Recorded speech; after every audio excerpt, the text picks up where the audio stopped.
2022ની વિધાનસભામાં તમારા બધાના મને આશીર્વાદ મળ્યા, બધાનો સહકાર મળ્યો અને આટલી નાની ઉંમરમાં હું જ્યારે ધારાસભ્ય બન્યો તો આપણને આશા હતી કે સરકાર બનશે આપણી, પણ નહીં થયું અને આ લોકો 156 બેઠકો જીતી ગયા.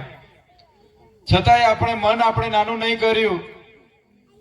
એ લોકોએ બહુ દબાણો આપણી પર કર્યા, પરેશાન કર્યા. છતાંય આપણા લોકોને અમે જે વચન આપ્યું હતું કે અમે બધા સાથે રહીને લોકોનો અવાજ બનીશું વિધાનસભામાં જઈને, ત્યારે વિધાનસભામાં આપણા વિસ્તારના લોકોમાં હોય, જિલ્લાના લોકો હોય કે ગુજરાતના યુવાનો હોય, બધા માટે સરકાર સામે ખૂબ ધારદાર બોલ્યા. આપણે ધારદાર રજૂઆતો કરી, કામો પણ આપણે કરાવ્યા. ઘણાને એવું હતું કે આ તો જુવાની છોકરો છે, એ તો શું કરી લેવાનો, ભાજપ સરકાર સામે શું કરી લેવાનો, પણ તમારા આશીર્વાદથી ધારાસભ્ય બન્યા બાદ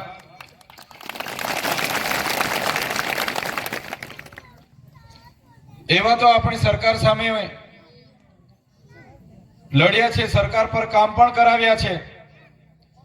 માત્ર મને 8 જ મહિના વિસ્તારમાં રહેવા દેવામાં આવ્યો. 8 મહિના બાદ તો જેલ કરાવી, જેલ કર્યા બાદ એ લોકોએ પ્રવેશબંધી ફરમાવી.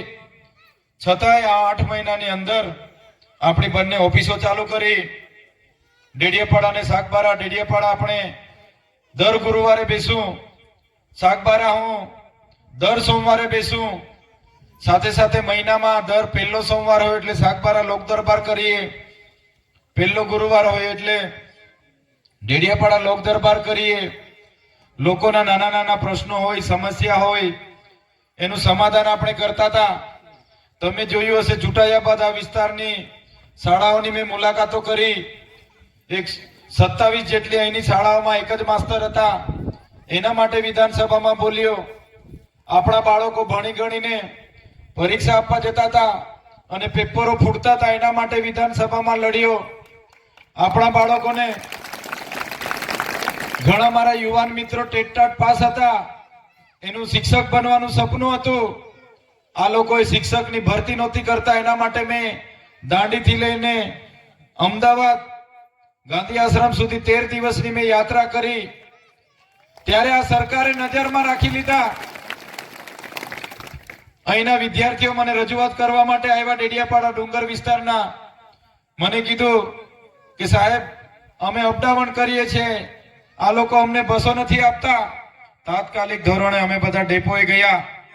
એમના માર્ગ મકાન વિભાગ વાહન વ્યવહારના મંત્રીને ફોન કર્યો, એમના સેક્રેટરીને મેં કીધું કે અમારી વનબંધુ કલ્યાણની બસો ક્યાં છે, તમે ડેડિયાપાડામાં બસો મૂકો, નહીં તો ડેપોમાં તાળો મારીને બધી બસો અહીંયા રોકી દઈશું અમે.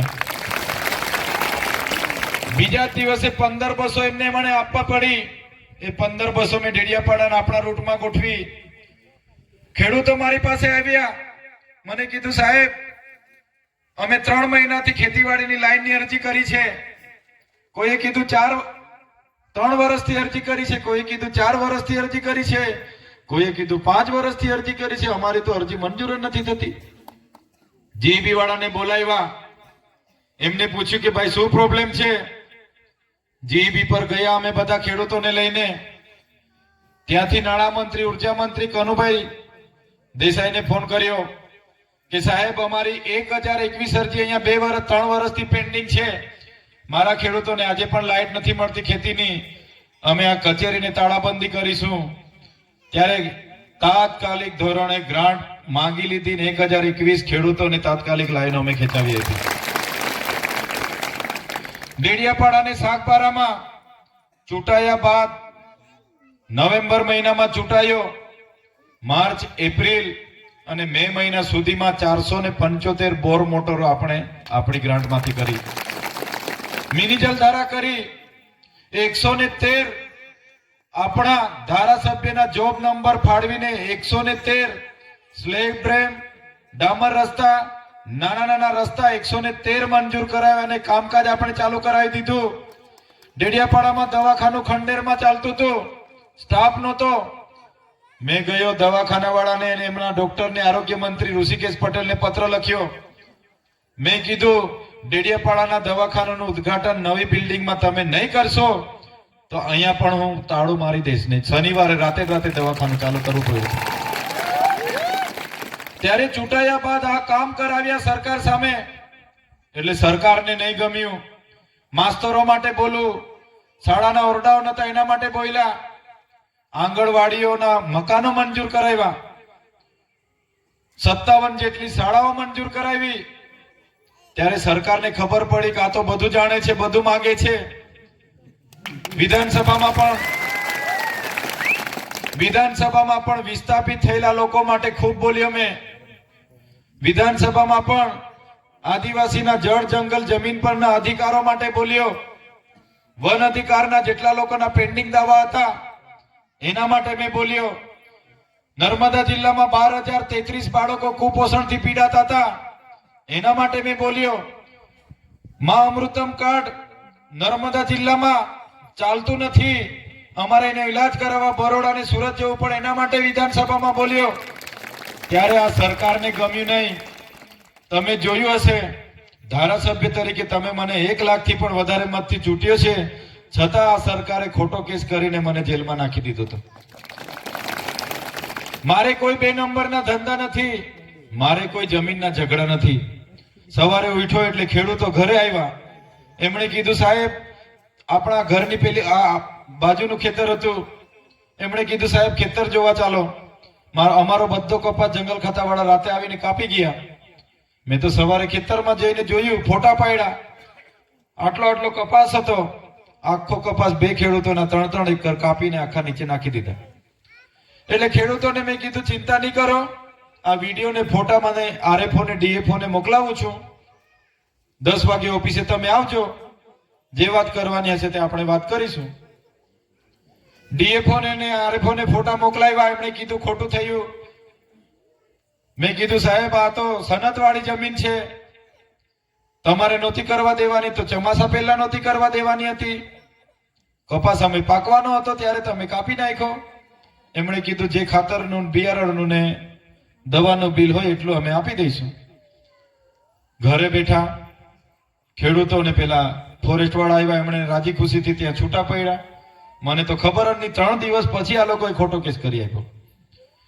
ખોટો કેસ કર્યો, ભાજપ વાળાએ જેલમાં નાખી દીધો. ત્યાં સુધી તો ઠીક હતું, પણ મારી ધર્મપત્ની ઘરે હતી એને પણ જેલમાં લઈ ગયા. મારી બહેનો એ તો ઘરે પણ નહોતી, એમને પણ જેલમાં નાખી દીધા. એમના જમાઈઓને જેમને નોકરી કરતા હતા, એમને રાજકારણના હાથે લેવા દેવા નહોતા, એમને પણ જેલમાં નાખી દીધા. અને 90 દિવસ સુધી જેલમાં અમને પૂછવામાં આવ્યું તમે ભાજપમાં તમે જોડાઓ. એમને કીધું ચેતરભાઈને સમજાવો કે ભાજપમાં જોડાઈ જાય. ત્યારે પણ અમે કીધું અમને જેટલી જેલો કરાવવાની હોય એટલી કરજો, અમે ભાજપ સાથે આવવા વાળા નથી, ભાજપ સામે લડવા વાળા નથી. જે ભાજપે 30 વર્ષ આપણા પર રાજ કર્યું, એ ભાજપ આપણા લોકોને જયારે જંગલ જમીન ના આપતી હોય, આપણા બાળકો માટે શિક્ષક ના મૂકી શકતી હોય, વિસ્થાપિત થયેલા ગામોને યોગ્ય વળતર ના આપી શકતી હોય, મારા યુવાનોને નોકરી ના આપી શકતી હોય, તો એમાં જઈને અમારે શું મોડા પર ટેપ મારી લેવાની છે? બીજા નેતાઓ જાય ટેપ મારી દે, પાર્ટીનું જ બોલે, એમાંના નેતા નથી. એટલે આપણે એમની આટલી હેરાનગતિ અમે વેઠી, એમનો એટલી બધી ટોર્ચર હતું, પરેશાન હતી, અમને તોડી નાખવા માટે ઘરે એટલી પોલીસ મોકલે અમારી ગેરહાજરીમાં, બધાને હેરાન કર્યા. પણ આજે તમારા બધાના આશીર્વાદથી, ઉપરવાળાની દયાથી અમે છૂટીને તમારી વચ્ચે આવ્યા છીએ. ત્યારે એના ભાજપના નેતા, હું ખેડૂત માટે બોલતો હતો પણ એને રાજનીતિની પડી હતી, એને પોતાની લીટી લાંબી કરવાની ચિંતા હતી. ત્યારે મનસુખ દાદા હિચકે બેસીને ખુશ થઈને ઇન્ટરવ્યુ આપતા હતા. એમના ઇન્ટરવ્યુમાં કહેતા હતા, મને તો ખબર નહીં, મેં તો જેલમાંથી બહાર આવ્યા પછી ઇન્ટરવ્યુ જોયા એમના. એ કહેતા હતા કે ચૈતર વસાવાને તો જેલ કરી દીધી, એને ખબર પાડી દીધી, અમે હવે મેદાન ખુલ્લું છે, અમે 5 લાખની લીડથી હવે જીતીએ છીએ. ત્યારે આપણા ગામમાંથી મનસુખ દાદાને પણ કહેવા માંગુ છું, तुमको क्या लगता था नहीं लौटेंगे? गलत, जब तक तोड़ेंगे नहीं तब तक छोड़ेंगे नहीं. हमको क्या अंडू पंडू गंडू झंडू समझ के रखा है क्या? ये चैतर वसावा है, कभी झुकेगा नहीं. અમે ક્યારે એમનાથી ડરીશું નહીં. ધારાસભ્ય બન્યા બાદ 3 થી 4 વાર એમના ભાજપના લોકો મને ગાંધીનગર થી લઈ ગયા. ટેબલ ટુ ટેબલ પર બેસાડવામાં આવ્યા. કરોડો રૂપિયા ડીકી ભરી ભરીને ઘરે આવતા હતા. આપણે ચૂંટણી જીતીને ચોથા કે પાંચમા દિવસે દેવમોગરા આપણો એક કાર્યક્રમ રાખ્યો તો એ દિવસે બી ડીકીઓ ભરીને દેવમોગરા આવેલા મને લઈ જવા માટે. ત્યારે પણ આપણે કીધું હતું અમારા લોકોએ જે અમારા પર ભરોસો કર્યો છે, તમે કરોડો રૂપિયાની વાત કરો છો, અમારી સંપત્તિ તો અમારા લોકોના આશીર્વાદ મળે છે, એ જ અમારી સંપત્તિ છે. અમારી સાથે ઈમાનદાર લોકો જોડાયેલા છે, આ જ અમારી સંપત્તિ છે. આટલા લોકો અમને પ્રેમ કરે છે, એ જ અમારી સંપત્તિ છે. ત્યારે આવનાર દિવસમાં આ તમારા ધારાસભ્યને, આ તમારા દીકરાને લોકસભા લડવા માટે કોંગ્રેસ પાર્ટી અને આમ આદમી પાર્ટીએ તક આપી છે. જે રીતે તમે ધારાસભ્ય બનાવ્યો, આજે આખા ગુજરાતના લોકો બધા મને અભિનંદન આપે છે કે તમારો જેવો માણસ જોઈએ. 182 ધારાસભ્ય છે.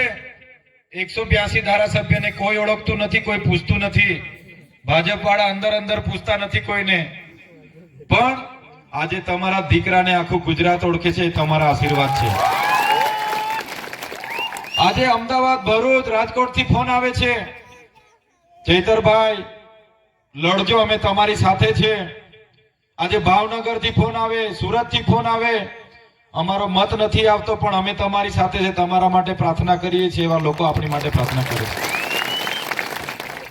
આજે ભરૂચમાં ગઠબંધનમાં મારા નામની જાહેરાત થઈ. તમે જોઈ લો આ લોકો કેટલા બધા આપણને પાડવા માટે પડી ગયા છે. આટલો નાનો માણસ લોકસભા લડવા આવ્યો તો મોટા મોટા નેતાઓ એક બાજુ ભેગા થવા લાગ્યા. કઈ રીતના પાડી દઈએ, કઈ રીતના પાડી દઈએ, કઈ રીતના પાડી દઈએ. પણ મારા નાના લોકોના આશીર્વાદ છે, કોઈની તાકાત નથી કે મને પાડી દે. ત્યારે આજે એમના CR પાટીલ હમણાં ભરૂચમાં આવ્યા હતા, એના પહેલા એમના મુખ્યમંત્રી આવ્યા હતા, અને આ 4 દિવસ પહેલા એમના અમિત શાહ રાજપાડીમાં આવ્યા. એટલે બધા લોકો જ્યારે પણ આવે એટલે એમના ભાષણમાં 5-5, 7-7 વાર તો ચૈતર વસાવાનું નામ લેવું પડે છે. એટલો બધો ડર છે. એ લોકો બોખલાઈ ગયા છે. કેમ કે આજે તમે વાગરા જોઈ લો, જંબુસર જોઈ લો, કરજણ, ભરૂચ, અંકલેશ્વર અને ઝઘડિયા, આખા ને આખા લોકો, આદિવાસી સમાજ, મુસ્લિમ સમાજ, ક્ષત્રિય સમાજ. આજે હું અહીંયા છું, ક્ષત્રિય સમાજ વાળા એમની રીતે ત્યાં મીટિંગો કરે છે મારા માટે. મુસ્લિમ સમાજ વાળા ત્યાં મીટિંગો કરે છે. મુસ્લિમ સમાજની મીટિંગો ચાલુ છે. મને કહેતા નથી, એ લોકો જ એમની રીતે મીટિંગો કરે છે.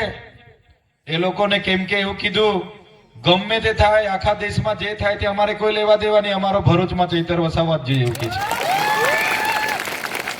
ત્યારે આજે તમને કહેવા માંગુ છું, બીજા સમાજના લોકો રાત દિવસ એક કરે છે, ત્યારે આજે તો આપણો અહીંનો શાકબારા ડેડિયાપાડા તો મારો પરિવાર છે. તમે મને ધારાસભ્ય બનાવ્યો છે તો આપણો તાલુકો સૌથી આગળ રહે વિનંતી કરવા માટે આવ્યો છું. જે દિવસે મતદાન ખુલે 4 જૂન, એ દિવસે 21 તાલુકામાંથી શાકબારા તાલુકો આગળ રહેવો જોઈએ, મેં તમને વિનંતી કરવા માટે આવ્યો. શાકબારાની ક્રાંતિ, ખૂબ મોટી ક્રાંતિ થવાની છે. આવનાર દિવસોમાં આદિવાસી સમાજની દશા ને દિશા આ ચૂંટણી નક્કી કરવાની છે.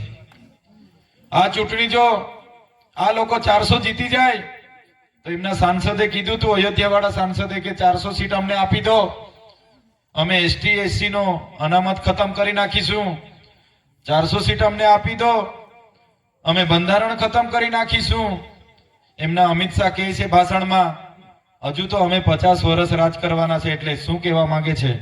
ચૂંટણી નહીં કરવાની, સરમુખત્યારશાહી કરવાની ફિરાકમાં આ લોકો પડેલા છે. એટલે આ ચૂંટણી જીતવી જરૂરી છે. આજે તમે જોઈ લો, સુરતમાં જેટલા પણ ઉમેદવારો હતા બધાને તોડી કાઢ્યા, પૈસા આપીને બધાના ફોર્મો ખેંચાવી લીધા, બિનહરીફ કરી દીધું. 20 લાખ લોકોનો મતાધિકાર છીનવી લીધો. મધ્યપ્રદેશમાં ઇન્દોરની સીટ પર ઉમેદવારોને બધાને પકડીને પોલીસ લઈ ગઈ. ધમકી આપી, પૈસા આપ્યા અને બધાના ફોર્મ ખેંચાવી લીધા. ત્યાં એક ઉમેદવાર ભાજપનો બિનહરીફ થઈ ગયો. આસામમાં એક ઉમેદવાર બિનહરીફ થઈ ગયો. આ નીતિ પર ઉતરી આવેલા છે. આ લોકો ડરાવે છે, ધમકાવે છે.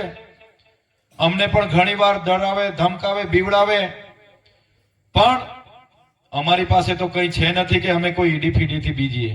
અમારી પાસે કઈ છે નથી કે અમે સીબીઆઈ થી બીએ. અમારા કોઈ 2 નંબરના ધંધા નથી કે અમે પોલીસ થી બીએ. એટલા માટે આ લોકો ગમે એટલા પ્રયત્નો કરશે, ગમે તે કરશે, પણ આ વખતે ભરૂચ લોકસભામાં આપણે બધા લડીએ છીએ એટલે જીતવાના છે, જીતવાના છે ને જીતવાના છે. ડર એટલો બધો છે. આવનાર દિવસમાં પોલીસનો પણ ઉપયોગ કરશે આ લોકો, કેમ કે પોલીસના આઈપીએસ અધિકારીઓને હારી પોસ્ટિંગની લાલચ હોય છે.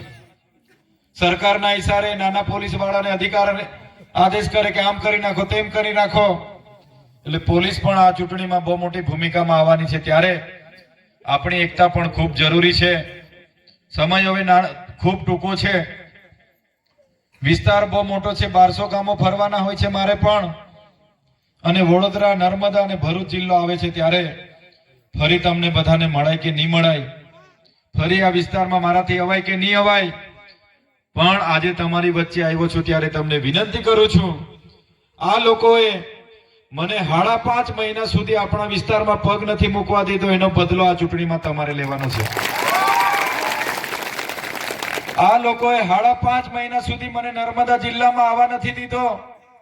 આપણા લોકોના સુખ દુઃખમાં બધાના ફોનો આવે, મયતમાં ફોનો આવે, કોઈનું લગ્ન હોય, વરરાજા ફોન કરે, ત્યારે મારે સમજાવવું પડતું હતું કે મને પ્રવેશ બંધી છે, આવવા નથી દેતા. હું આવું તો ફરી જેલમાં નાખી દે, એવી નિયમ આ લોકોએ મારા પર ખોટો નાખી દીધો છે. ત્યારે આજે તમારા આશીર્વાદથી હાઈકોર્ટનો નિર્ણય આવ્યો અને સત્યની જીત થઈ છે. ત્યારે તમારી વચ્ચે આવ્યો છું. કુદરત આપણી સાથે છે, આપણે જીતીશું.